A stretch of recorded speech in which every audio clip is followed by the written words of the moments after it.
Salut à tous l'équipe, j'espère que vous allez bien. On se retrouve aujourd'hui pour une vidéo qui est très attendue, je sais. Alors, d'abord, je tiens à m'excuser par rapport à tous les gens qui m'ont envoyé un message sur Discord. Elle sort quand la vidéo breeding? Elle sort quand la vidéo breeding? Nathan, aide-nous s'il te plaît, j'ai envie de comprendre, j'ai envie de brider. Ben voilà, je vais la faire aujourd'hui. J'ai réussi à me trouver un petit peu de temps libre. Alors, j'étais extrêmement occupé ces jours-ci aux Philippines avec ma femme, le business de ma femme, etc. J'ai dû pas mal bouger l'après-midi et le soir en général c'est le soir que j'ai des rendez-vous téléphoniques avec des partenaires au niveau d'Axi qui me lèguent du coup l'heure scolaire pour que je gère pour eux encore. Pardon, ce service n'est pas encore disponible, c'est vraiment un nombre très très limité et je mets en priorité forcément les gens qui ont un peu plus de scolaire à vouloir manager ici aux Philippines euh, via mes services. Mais très prochainement, d'ici la fin de l'année, j'espère, ou au pire ce sera début janvier, on va ouvrir nos bureaux et là on va pouvoir recruter et gérer les axis d'énormément de managers français qui ne veulent pas du tout en fin de compte s'embêter avec les scolaires philippins ou voilà, etc., etc. De toute façon, pour l'instant, il n'y a rien d'officiel. Dans une vidéo, j'avais parlé un petit peu, voilà, pour savoir si ça allait peut-être intéresser les gens, etc. Il y a énormément de demandes, donc on va prochainement passer le cap et ouvrir nos bureaux, et comme ça, tout le monde pourra nous rejoindre. Donc voilà, je ferai une vidéo de toute façon en temps et en heure en regardant ce sujet-là. Mais bon, pour l'instant, on va sauter directement sur la vidéo du breeding. Comme promis, je sais plus, dans le groupe Discord, il y a quelqu'un là qui nous a dit qui m'avait dit ouais bon sinon tu la sors bientôt ta vidéo là, et je dis ouais t'inquiète pas, je la sors bientôt. Donc on va essayer de faire plaisir à tout le monde. Je vais essayer de faire une vidéo qui ne va pas durer 1 heure et demie. Mais bon voilà, vous me connaissez, enfin pour ceux qui ont écouté mes vidéos, et j'ai eu pas mal de retours par rapport à la longueur de mes vidéos et de la façon dont j'expliquais, et ça me fait voilà beaucoup plaisir parce que je pensais pas que ça allait plaire autant. Donc merci à vous en tout cas de me soutenir. On va essayer d'avoir un peu plus de récurrence sur l'upload des vidéos. Et donc voilà. Bah, bref. Alors on commence. Alors le breeding. Le breeding, ça consiste en quoi et pourquoi moi je fais que de breeder mes équipes, et pourquoi j'achète plus mes équipes, du moins très très peu. Alors tous ceux qui veulent faire du breeding, j'imagine que c'est soit pour revendre les pères, du coup, enfin les enfants, ou soit c'est pour les donner à des scolaires et les rebrider, etc. Donc, l'importance dès le début, c'est la pureté de vos axis, d'accord? On peut se dire des fois, bon bah pureté, c'est simple, il me faut pureness, on voit ici, ouais c'est bon, 6 sur 6, breed count 0, ouais, à partir de là, ok. Alors attendez, excusez-moi parce que du coup j'ai mis... Je faisais des petits tests ici, ok. Et mais de là en fait, il y a pas que ça, d'accord? Parce qu'en fin de compte, si vous prenez un breed count à 0 et la pureté à 6 sur 6, c'est bien, mais c'est pas suffisant. Alors il vous faut aussi l'extension que vous voyez ici, qui est Frix Axi Extension, d'accord? Et ça va vous permettre de voir les pourcentages, bon, qui ne sont pas affichés là sur mon écran malheureusement. Attendez, je rafraîchis la page. Excusez-moi, avec le temps, j'ai une espèce de petit rhume là. Alors, voilà, maintenant c'est affiché. Alors, il y a quelques règles de base concernant le breeding qui est vraiment important à respecter. C'est quand vous commencez en fin de compte à breeder, admettons que vous avez un budget, même un budget un peu serré, entre 1000 et 5000 dollars, on va dire. Des fois, on peut se dire, bon, là, on a un axi à 94%, ça peut faire l'affaire. Ouais, 93, 94, ça fait le taf. On bride, c'est sûr, ça va me donner un 90. Alors, je vous arrête tout de suite. Moi, au tout début, j'ai fait cette erreur-là de me dire, ouais, plus de 90%, ça passe, je bride, ça va me faire du bon résultat. Alors, ça peut faire du très très bon résultat, il n'y a aucun souci avec ça. Par exemple, si vous bridez un 94% et à 93%, vous pouvez très bien vous retrouver avec un 97, à 98%, à 95%. Ça, il n'y a aucun souci. Mais le risque d'avoir un axi qui se retrouve à 70 et quelques pourcents, voire même 80%, est quand même plus grand, d'accord? Donc en gros, moi au tout début, je me suis dit bon bah Nathan, voilà, au début moi je voulais juste tester, j'avais mis 6 000 euros, un truc comme ça. Et je me suis dit ben je vais pas forcément prendre ceux qui sont à 97, 98% parce que je les trouve un peu chers et du coup c'est dommage. Alors vu comme ça, oui, mais en fin de compte, quand on voit les axes qui sortent de votre breeding pardon, par rapport aux parents, et ben là en fait, vous allez regretter de ne pas avoir dépensé les 50, 60 ou 70 dollars de plus pour aller taper directement dans des parents qui ont plus de 95%. Alors 95% c'est le minimum. Donc forcément, oui, 97, 98, c'est mieux. Maintenant, est-ce que 99, 100%, enfin du coup, pardon, est-ce que du coup 100% c'est primordial du coup pour commencer à faire une ferme de breeding? Absolument pas, d'accord? Avoir deux axes de 100%, ça va vous coûter une blinde parce qu'en fait ils sont purs, ils sont à 100%. Waouh, c'est magnifique, mais en fait c'est de la merde. Alors c'est pas non plus de la merde, mais en fait ce que je veux dire c'est que brider deux axes à 100% ne vous garantit en aucun cas d'avoir des axes même à 99-98%. Certes, les chances sont plus larges, en effet, pour pouvoir avoir vraiment des axes qui sont au-dessus de 95%, mais ça ne garantit rien du tout. Donc moi, c'est pour ça, j'ai fait énormément de tests, tous mes axes, je pense que je vais bientôt me rapprocher de 200 axes là, eh bien, ils sont quasiment, ouais, je dirais 70% de mes axes sont issus du coup du breeding, parce que bah, forcément, il a bien fallu que j'achète les parents au début, eh bien, en général, avec des 97-98%, même au niveau de mes reptiles, j'ai eu quand même des bons résultats, même au bout de 3, 4, voire 5 fois que j'ai bridé les enfants, etc. D'accord? Donc première rousse, première règle, les amis, vraiment au-dessus de 95%, c'est extrêmement important. Alors par exemple, là, on va chercher maintenant, on va prendre Reptile, parce que Reptile, en ce moment, c'est à la mode, hein, avec tous les buffs qu'il y a eu sur le Reptile par rapport à Ronin, Ronin Imp, même la carte Imp ici, qui a pris 10 points de dégâts en plus. Alors là, par exemple, on voit qu'on a 96%, 96%, ça commence à devenir pas mal, mais il faut quand même qu'on regarde, parce que là, on voit que c'est à 224 dollars, 224. On voit que si on passe sur les pages suivantes, c'est pas forcément un peu plus cher. Donc, il faut vraiment prendre le temps de rechercher les axes que vous souhaitez au niveau du pourcentage. Ça peut prendre énormément de temps. Voilà, par exemple, celui-ci à 97%. D'accord? Mais le problème, c'est qu'on voit qu'il a un R1. D'accord? Il a une carte Aqua en R1 qui est la carte Anémone. Du coup, c'est pas ce qu'on recherche pour commencer non plus. Il faut éviter qu'il y ait un axi qui soit qui ait un gène dans les R1 qui soit qui ne soit pas de la même classe que le bis. Donc là on voit que c'est Aqua, donc c'est pas bon. D'accord? Donc alors juste pour l'exemple, donc 97%, bah celui-ci on l'oublie parce qu'il a un gène dans les R1 et nous on veut au moins dans les R2. Bon celui-ci c'est le même.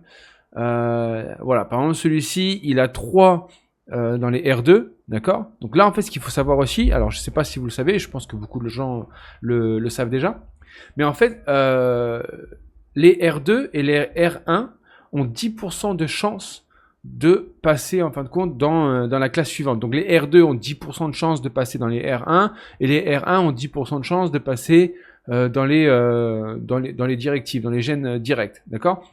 Alors là, ce qu'il faut savoir aussi, c'est que comment la pureté est calculée. En fait, pour chaque partie d'un axis, du coup, dans les R2, par exemple là, on voit il y a Sirius. Je vais montrer avec mon doigt à chaque fois. Je veux montrer avec mon doigt à chaque fois, mais en fait j'ai la souris, je suis con. Donc là, il y a le R2. On voit il y a Sirius, Goldfish et Hotbutt. Donc ce sont des cartes plantes et une carte aqua, donc qui ne sont pas de la même classe que le Beast. Et ben en fait dans les R2 ça enlève 1 point de pureté, d'accord? D'où là on voit l'axi est pur à 97%, d'accord? Donc ça veut dire parce qu'il y a 3 cartes dans le R2.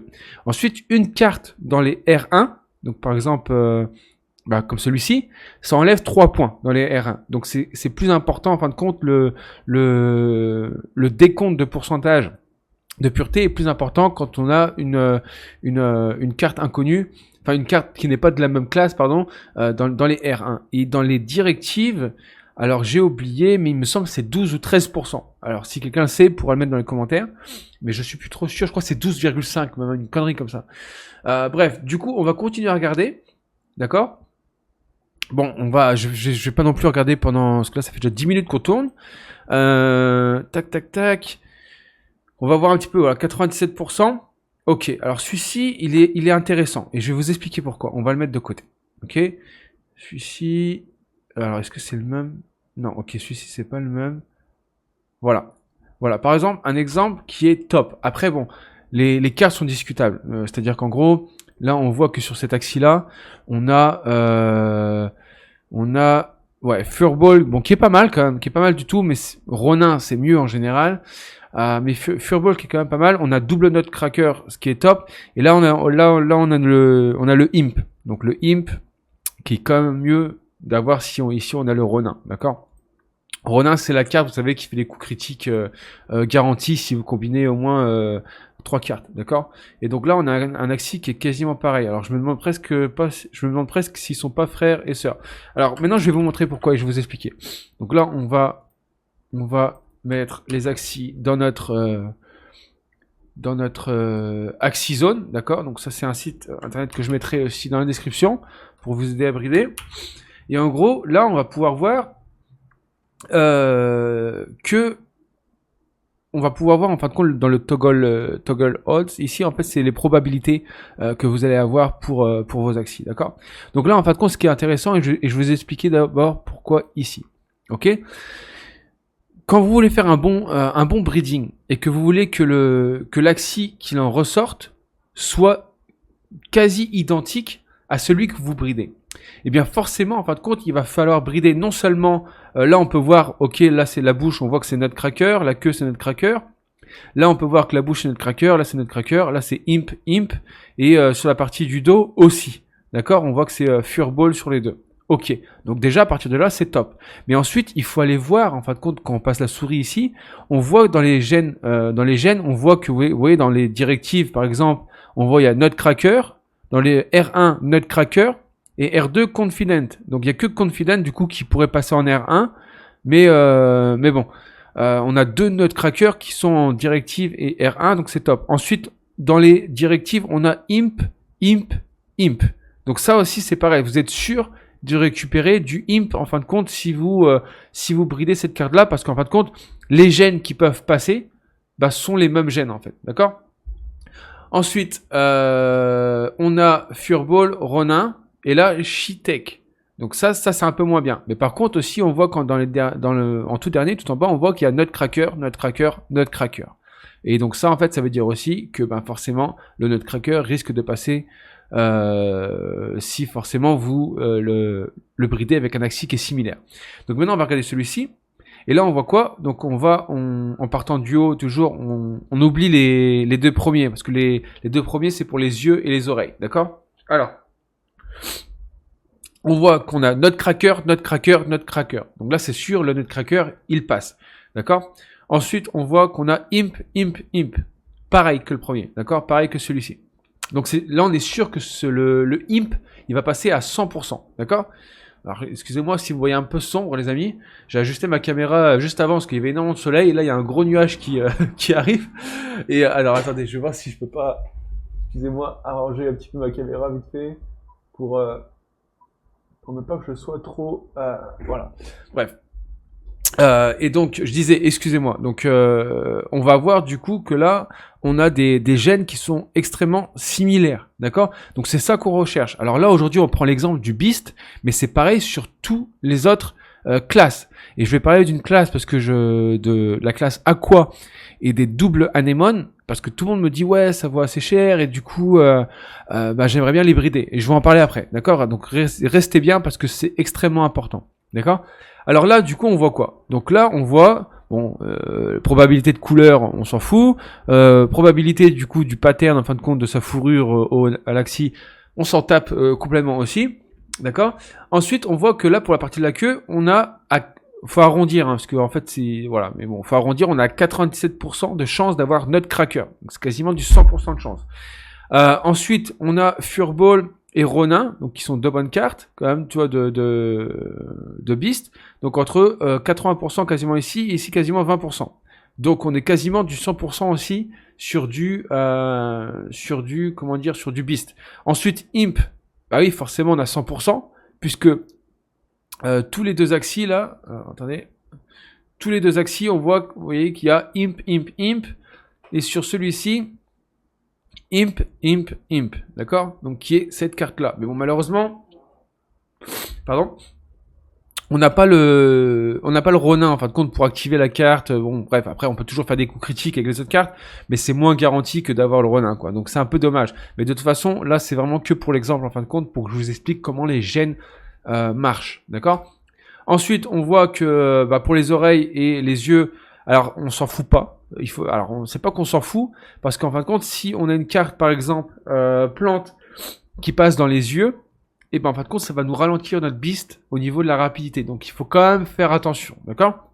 Et donc là en fin de compte, moi ce que je m'amuse à faire souvent, et ben là en fait on va commencer à faire une simulation de bride. Donc je regarde, je clique à peu près 10 fois pour voir ce qu'on peut avoir, d'accord? Donc là on voit que bon, probabilité quand même pour avoir She-Take, ouais, 3%.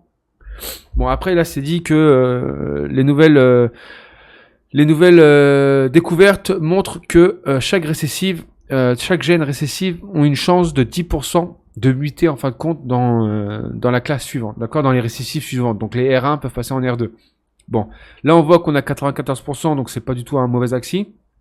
Bon, il a Imp malheureusement et Confident qui est une carte à 0 énergie, pardon, qui vous donne plus de morale.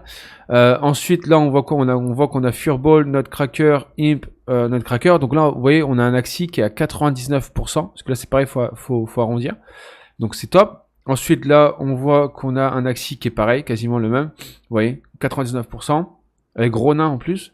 Là, on voit qu'on est à 95%. Là, on voit qu'on est à 80%, mais on voit surtout, en fait, c'est là ce qui est important de voir, c'est qu'on a les cartes qu'on voulait, d'accord?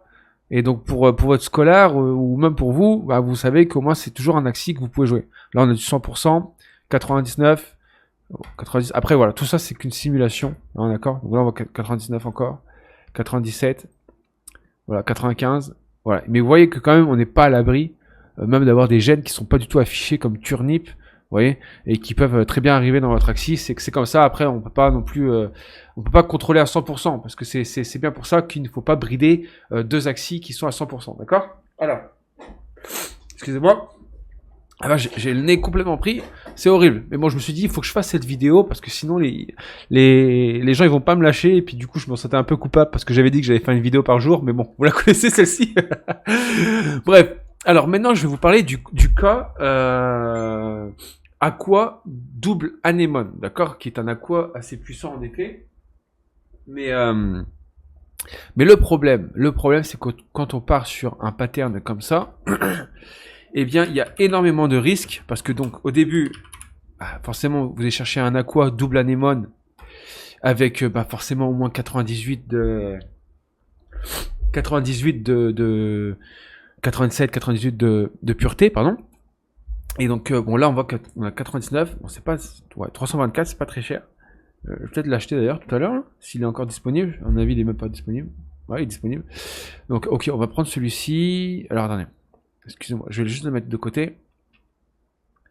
Anémone. En plus, il a des bons gènes, en plus, ça va. Donc, mais je vais vous expliquer pourquoi c'est quand même assez dangereux. Par exemple, vous voyez, celui-ci, bon, il est presque parfait. Tac. Ok. Donc celui-là, on voit qu'il a quoi? On voit qu'il a lame. Donc qui est une très très bonne carte. C'est celle-ci qui fait 120 de dégâts quand la vie de votre axi est à moins de 50%. Donc ça c'est top. Et ensuite, pourquoi double anémone déjà? En fait, pourquoi il y a énormément de gens qui disent ouais, double anémone c'est top, je veux brider ça, je veux donner ça à mes scolaires, etc. Parce que double anémone, anémone, c'est une carte qui vous redonne 50 HP de vie pour chaque partie anémone que votre axi, pour chaque anémone que votre axi, détient. D'accord? Donc en gros, si il en détient 2, donc là il a anémone sur les cornes, anémone sur le dos, et ben forcément ça va redonner 100 de vie. Donc par exemple si vous faites un combo avec même par exemple Koi et puis une comme ça ou une comme ça, ça va vous redonner 200 de vie. Donc c'est énorme. Donc c'est quand même un aqua qui est assez solide, enfin qui est vraiment solide. Mais le problème, c'est que si vous bridez ces axes-là, d'accord? Alors c'est pas du tout impossible, hein, je dis bien hein, que vous ne récupériez pas un double anémone, mais le risque en fin de compte que vous reposez en vous disant bah moi je vais brider des doubles anémones, ouais mais s'il y a que un anémone qui sort, bah du coup voilà 50 HP de vie, franchement c'est pas ouf quoi. Honnêtement c'est vraiment pas ouf, surtout que là ils ont nerfé le shield qui était à 40, ils l'ont passé à 35, bon c'est pas non plus trop grave. Mais voilà, c'est pas à négliger quand même. Et donc là, on voit quoi? Là, on voit quand même on peut, il faut vraiment essayer de trouver du coup si vous voulez brider des anémones, des doubles anémones, faites en sorte que chaque gène au moins ait anémone partout. Donc là, on voit qu'il y a juste Poki qui nous casse un peu les couilles, hein, on va le dire, on va se le dire comme ça, parce qu'en fin de compte, c'était presque un axi qui était parfait. Comme vous pouvez voir, c'est vraiment dommage. À mon avis, le mec là, il doit être bien dégoûté, parce que regardez, il a anémone partout, il a double anémone même partout. Et là, on voit que celui-ci, il a anémone, et il a perche et rosebud. Alors, on va quand même essayer de simuler, d'accord, le breeding. Donc moi, c'est quelque chose que je vous recommande fortement aussi. D'accord, hop, alors c'est lequel que j'ai pris? C'était ok, c'est celui-ci. Ok, hop. Hop, on va clear tout ça. Ok, donc là, voilà, on est déjà là, voilà. Là, vous pouvez voir qu'on est sur une combinaison d'aqua qui vont vous sortir quasiment. Allez, ça va être plus de 90% de sûr. Donc là, on va regarder. Ah non, pardon. Voilà, Poki, pardon, qui vient nous péter les bonbons. Voilà, mais bon, après, il y a quand même, voilà, pas beaucoup de chance que Poki passe. Enfin, pour moi, je trouve que ça m'est très peu arrivé, en fin de compte, que quand il y a qu'une seule carte comme ça me détruise tout. Mais on n'est pas à l'abri. Je veux dire, j'ai eu une fois, vraiment une seule fois, où j'ai bridé genre 1,96 et 1,94%. Et je m'étais retrouvé avec un beast à 67%. Et j'étais dégoûté. Je me suis dit, c'est pas possible. Donc voilà, quand même faire très attention. Voilà, 100%, 97, 94. Mais bon, vous voyez, après, il y a des nouveaux gènes dans les R2 qui vont arriver. Donc c'est pour ça, en fin de compte, reposer sa stratégie sur, comment dire, un axi où il y a 2 cartes combo à faire valoir en fin de compte pour que l'axis soit vraiment bon, c'est assez risqué à mon opinion, d'accord? Donc là on voit quand même on ressort le double anémone quasiment tout le temps, hein. On va parler celui-ci là qui était nul. Mais bon, celui-ci il a pas d'image, mais on voit qu'on a le double anémone aussi, anémone. Donc voilà, c'est pas impossible à trouver, mais du coup faites bien attention que dans tous les gènes soyez vraiment méticuleux en fin de compte sur le choix de vos axes de départ. Et si je peux vous donner un conseil les amis sur les axes de départ que vous allez choisir, alors je m'agrandis un petit peu pour la fin de la vidéo, eh bien c'est de ne pas faire le radin en fin de compte. Moi je l'ai fait au début, je me dis ouais, ça me fait chier de dépenser $70 pour 3% de plus. Ouais mais non en fait, parce que c'est ça qui fait toute la différence. Et bah moi je peux vous dire par exemple que quand j'avais bridé mon axi et à genre 94 et 96, et ben après de toute façon vous n'allez pas avoir le choix, on est d'accord. Mais au tout début, moi je vous parle, et ben en fait quand je me suis retrouvé avec un beast à 67%, bah j'étais dégoûté en fait parce que je ne peux pas le brider, c'est mort. Donc c'est un axi qui est foutu. Je peux juste le donner à un scolar pour qu'il joue avec, mais c'est quand même dommage parce que ben forcément moi je suis vraiment dans le breeding pour l'extension de mon scholarship, pardon. Et du coup ben forcément moi j'évite de brider en profondeur parce qu'en fait plus on bride en profondeur, c'est-à-dire avec un breed count, 2 breed count, 3 breed count, ça commence pardon, excusez-moi, ça commence à coûter cher. Donc moi j'essaie de faire un maximum de 2 brides seulement par couple d'axis, comme ça me coûte moins cher. Et mais le problème du coup c'est que si vous vous retrouvez avec un axis qui est complètement pété, et ben forcément derrière il y a un moment donné où vous allez devoir vous racheter un autre axis pour pouvoir continuer votre loop, d'accord? Donc ensuite, c'est à peu près tout du coup pour le breeding. On m'a demandé pourquoi moi je bridais pas les birds aussi, donc je vais juste répondre à cette question assez rapidement. Je ne bride pas les birds parce que les birds, déjà, ils peuvent se faire bouffer en vitesse par les aquas, grâce à la carte Koi, vous savez, même la carte Goldfish qui vous donne plus de vitesse quand vous êtes attaqué. Et en fait, le Bird, bah, pourquoi il était puissant le Bird? Parce que le Bird, il est rapide à la base. Il a 61 de speed et un Aqua à 57. Mais l'Aqua, il peut être plus rapide, comme j'ai dit. Et du coup, en fin de compte, dans les tours finaux, si l'Aqua, il est plus rapide, mais il vous bouffe votre Bird, mais d'une façon, voilà, c'est assez hardcore, quoi. Il lui met 3 cartes, le Bird, il est mort, quoi. Et donc, forcément, le problème, c'est qu'aujourd'hui, si vous bridez un Bird qui est pur, qui a vraiment des bonnes cartes d'attaque, etc., pourquoi pas? Mais du coup, si vous bridez et que votre Bird a une partie, a une carte reptile, beast, ou il y a quoi d'autre? J'ai oublié les catégories. Putain, le mec il oublie les catégories, c'est pas possible. Reptile, beast ou bug, voilà, c'est ça que je cherchais. Voire même plante, mais j'en parle même pas. Bah en fait, votre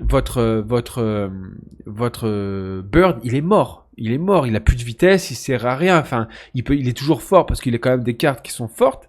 Mais s'il se retrouve, par exemple, je sais pas, avec une carte sur le front, une Rosebud ou je sais pas, une carte Beast genre Imp.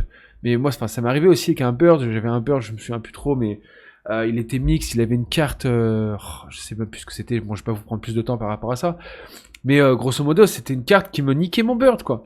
Et ou même par exemple avec Balloon, Bird, ils ont une carte Balloon qui est une carte qui donne de la peur en fin de compte à l'Axi. C'est pas une carte qui est dégueulasse, mais sur un Bird, on va avoir un Bird qui est ultra puissant, qui a que des cartes d'attaque. Donc voilà. Moi, ce que je conseille toujours, personnellement, enfin voilà, c'est pas un conseil ou quoi que ce soit. D'ailleurs, tout ce que je viens de vous dire dans la vidéo, bon, on n'a pas vraiment parlé d'investissement, etc. Mais bien évidemment, ce n'est pas un conseil en investissement ou quoi que ce soit. Faites toujours attention, c'est un jeu de crypto. Hein. Bon, oui, il y a des gains à faire, mais bon, mettez de l'argent, mettez seulement l'argent que vous pouvez vous permettre de perdre. C'est vraiment très important de respecter cette règle-là. À partir du moment où vous respectez cette règle-là, eh bien, vous n'aurez jamais de problème, d'accord ? Alors ensuite, moi personnellement, ce que je continue de faire, j'ai une bonne base de reptiles quand même, donc je continue d'abrider des reptiles, mais je suis toujours OP, honnêtement là, pour développer des plantes double aqua, parce que je trouve que les aqua, oui, ils ont été nerfés, mais on en parlait dans le podcast justement. Alors, je vais vous en parler de ça aussi un petit peu dans le podcast Axie Froggies que je mettrai dans la description. Donc, on fait un podcast toutes les semaines, pardon, tous les mercredis avec 3 autres collègues du coup qui sont aussi voilà fans d'Axie, qui ont un scholarship assez important, etc. Et du coup on discute un petit peu de tous les sujets au niveau d'Axie, etc. Enfin bref, je pense que pas mal d'entre vous qui me regardent doivent connaître le podcast. Et donc bah, merci des gens aussi pour visionner ce podcast, parce que nous ça nous fait vraiment plaisir, on prend pas mal de plaisir à tourner ces vidéos là, donc c'est cool, soyez toujours présents et en nombre. Et donc on en avait parlé du nerf dans ce podcast justement des aquas. Et je trouve que de toute façon, oui, les aquas, il fallait qu'ils se fassent nerfer un petit peu. C'est vrai que c'était un petit peu trop fort. Mais le nerf qu'il y a eu, en fait, comme Arthur, il expliquait bien dans le podcast, c'était un nerf. En fin de compte, non seulement ils ont perdu que 5 points de dégâts par carte, voilà, sur les cartes genre Risky Fish, Shoal Star, etc. Ok. Mais en fait, ça se joue surtout, les aquas, ils ne peuvent plus critiquer, ils peuvent plus faire des coups critiques. Maintenant, c'est fini. Enfin, je pense qu'ils, des fois, ils vont peut-être pouvoir en faire un, mais pas autant que la saison 18, là où c'était un vrai bordel, quoi. Donc voilà les amis, moi en tout cas je pars toujours sur plante double aqua. Je trouve que les aquas, peu importe le cycle, au niveau du SLP et du XS, ont réussi à bien garder leur valeur. Donc en fin de compte, quand on le bride, même une fois ou 2 fois, on est toujours en dessous de la valeur que de racheter un nouvel Axie. Donc ça c'est cool. Et puis je trouve quand même toujours très fort dans le mode arène, et mes scholars ils n'ont pas vraiment de problème. Enfin j'ai moins de 50% de mes scholars qui jouent avec plante double aqua. Je vais avoir à peu près 25 30%, il faudrait que je vérifie, mais en tout cas je les trouve vraiment forts, et puis ils sont tous à peu près à 1500 1600 MMR, ce qui me convient parfaitement pour mon scholarship. Donc voilà, j'espère que cette vidéo vous aurez été utile. J'espère qu'elle a été un petit peu complète, enfin du moins qu'elle puisse vous aider dans vos choix des Axies, et surtout par rapport aux gènes. Donc souvenez-vous bien les amis, le maximum de gènes identiques, le mieux, d'accord? Si vous pouvez prendre un 98 ou un 99% pour commencer, faites-le. C'est vraiment important et vous n'allez pas être déçus. parce que 93%, 94%, oui, c'est bien. Dans le futur, vous aurez peut-être pas le choix de brider ces axes-là, parce que bah, du coup, ça sera ça sera le outcome du coup du breeding de vos parents. Mais c'est pas grave, c'est comme ça. Vous pourrez quand même avoir des très bons résultats. Mais au tout début, il vaut mieux pas risquer et vraiment y aller fort. Et donc, je vous conseille de prendre de la qualité. Et s'il faut dépenser 100, 200, 300 dollars de plus pour commencer votre ferme de breeding, et ben honnêtement, faites-le. D'accord? Donc voilà les amis, en tout cas je vous remercie beaucoup. On est à 30 minutes, putain je voulais faire en dessous de 30 minutes, j'ai pas réussi, on est à 30 minutes 12 là. Bon c'est pas grave, en tout cas merci beaucoup d'avoir regardé cette vidéo. N'oubliez pas de la partager si vous le souhaitez, de liker la vidéo et de vous abonner, hein, ça fait toujours plaisir. Je vois que je mets pas de vidéo mais que tous les jours j'ai de plus en plus d'abonnés. Donc merci à vous qui vous abonnez alors que je ne mets même pas de vidéo sur YouTube, ça me fait vraiment chaud au cœur. Et donc je vais essayer de faire un effort par rapport à ça et de vous envoyer plus de vidéos. Voilà, tous les 2-3 jours, on va essayer, mais bon.